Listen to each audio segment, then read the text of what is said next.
Sa mga gumawa ng karumal-dumal na krimen na ito, alam namin na desperado kayo.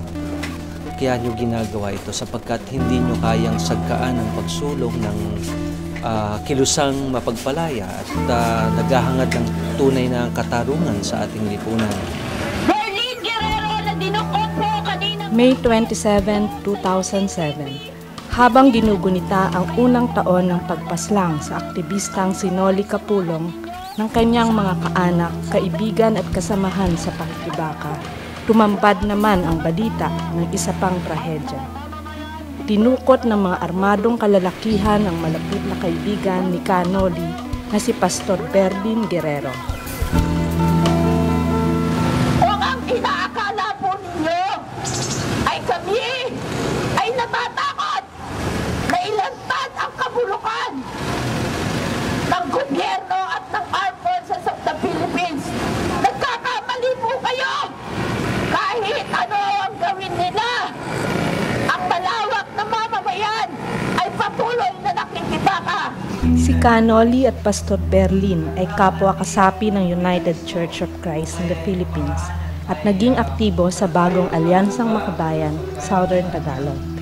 Sila ay mga aktivista at tagapagtaguyod ng karapatang pantao. Biktima sila ng pampulitikang panunupil sa ilalim ng rehimeng Arroyo. Ang taong simbahan ay hindi natatakot na tumulong sa mga biktima sa kabila ng sunod-sunod na pag-atake sa mga pastor o pagpaslang. Si Pastor Berlin ay kagagaling lamang sa kanyang pinaglilingkurang simbahan sa Malaban Evangelical Church, Binyan, Laguna, nang maganap ang pagdukot. Saksi sa insidente ang kanyang asawa at 3 anak. Between 5 to 5:30, pauwi na kami. So, anniversary kasi ng church, tsaka despedida ng church para sa kanya dahil lilipat na siya ng destino. Mga 100 meters pa lang kami nakakalayo sa church. Biglang may nag-overtake na L300 na FB band. Tinted yung bintana. Nagulat kami kasi may biglang bumabang mga armadong lalaki. Pilit na pinabababa si Pastor Berlin, ang sabi niya, meron kaming warrant of arrest, sabi niya. Pakita niyo yung warrant of arrest. Basta sumama ka na lang, sabi niya.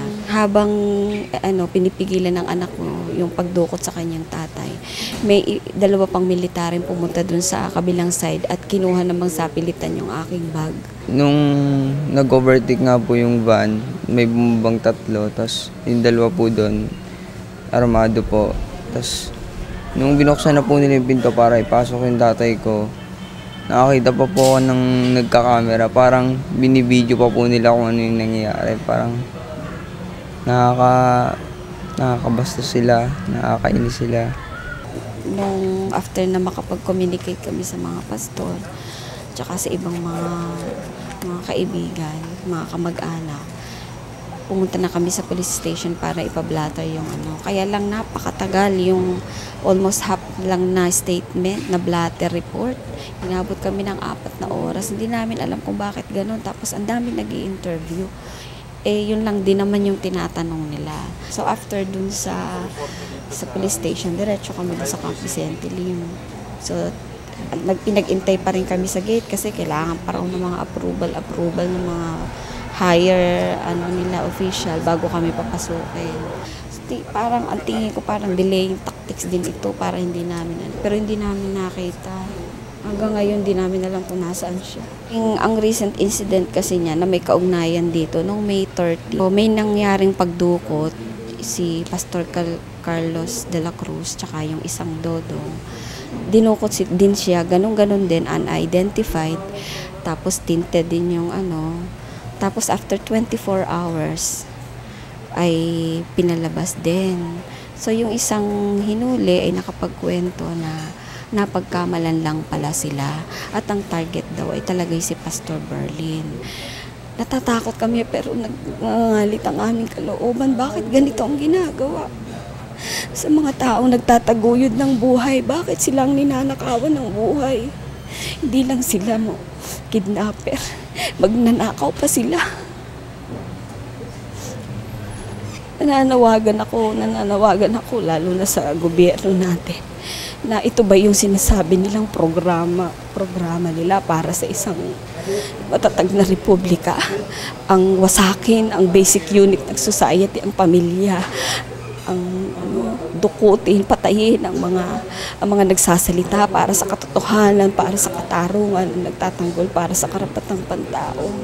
Noong May 28, nagtipon ng mga pinuno ng UCCP kasama ang iba pang taong simbahan at mga miyembro ng progresibong organisasyon para ipahayag ang kanilang paniningil sa Rehimeng Arroyo. The UCCP calls on the government and its security forces to stop this process of harassment of legitimate organizations as a violation of duly constitutionally guaranteed rights and freedoms. Before entering the ministry, si Berlin po ay na-involved sa mga various people's organizations and beginning with his student days sa Philippine Christian University. At siya po, tulad po nakita natin sa video, ay naging Secretary General ng bagong alyansang makabayan ng Southern Tagalog. Naging hamon sa kanya ang tunay na paglilingkod sa sambayanan at na-express din niya ito sa pamamagitan ng paglilingkod sa iglesia. Kaya't siya po ay nahamon na pumasok sa seminaryo. In behalf of the family, the Guerrero family, we are really saddened by this development. But this is not going to deter us to continue